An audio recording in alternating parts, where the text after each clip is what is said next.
बिस्मिल्लाहिर्रहमानिर्रहीम। अस्सलाम वालेकुम व्यूवर, मैं हूं शहबाज और आप देख रहे हैं मेरा यूट्यूब चैनल। आज हम बात करेंगे जी एरिथ्रोसिन 500 mg टैबलेट के बारे में, जिसका फार्मूला है जी एरिथ्रोमाइसिन। एरिथ्रोमाइसिन इसका फार्मूला है। ये इस्तेमाल की जाती है अगर आपका गला ख़राब है या अगर आपका गला जो है दुखता है, सोजिश है आपके गले में, तो आप ये टैबलेट इस्तेमाल कर सकते हैं। इसके अलावा अगर आपके जो है चेस्ट इन्फेक्शन है या बलगम आता है, तो आप ये टैबलेट इस्तेमाल कर सकते हैं। इसकी जो डोज़ है वो है जी एक गोली सुबह और एक शाम, यानी कि 2 टाइम जो आप ये टैबलेट इस्तेमाल कर सकते हैं।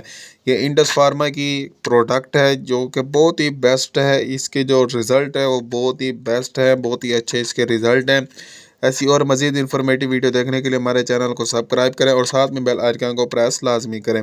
अगर हम इसके साइड इफ़ेक्ट की बात करें तो इसके जो साइड इफ़ेक्ट है, ये टैबलेट इस्तेमाल करने से जो आपके सर में दर्द हो सकता है, आपको एलर्जी हो सकती है। जी हाँ व्यूवर, ऐसी सूरत में जो आप डॉक्टर से रजू करें। मिलते हैं अगली वीडियो में, अब तक के लिए हमें इजाज़त दें। अल्लाह हाफिज़।